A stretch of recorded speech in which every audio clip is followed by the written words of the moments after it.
गएको छ है होइन पहिलाको भन्दा त धेरै राम्रोसँग है सुधार भयो यति गरेर म कहाँ सक्ति सक्दिनँ थिएँ नि त्यही त है आउँदै आउँदैन थिएँ अँ अहिले त आफैले लिएर जानु पनि सकिन्छ उहाँको नसा चेपेको ढाडको है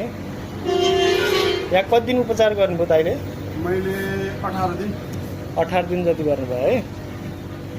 तपाईँको अवस्था कस्तो थियो केही भन्न सक्नुहुन्छ तपाईँले सुरुमा मेरो अवस्था सुरुमा म हिँड्न नसक्ने अवस्थामा थिएँ हिँड्न पनि नसक्ने बसेपछि उठ्न नसक्ने उठेपछि बस्न नसक्ने हजुर मान्छे समातेर लिएर हिँड्नु पर्थ्यो हजुर अहिले यहाँ थेरापी गरिकन हजुर म आफै हिँड्न सक्छु उठ्न बस्न सक्छु हजुर अहिले त लगभग 100% ठिक भयो भन्दा पनि हुन्छ है अनि यसरी खुट्टा जाँदैन थियो त है यसरी खुट्टै उठिँदैन थियो क्या उहाँले अहिले पुरा गइरहेको छ है उपचार गर्ने बेला के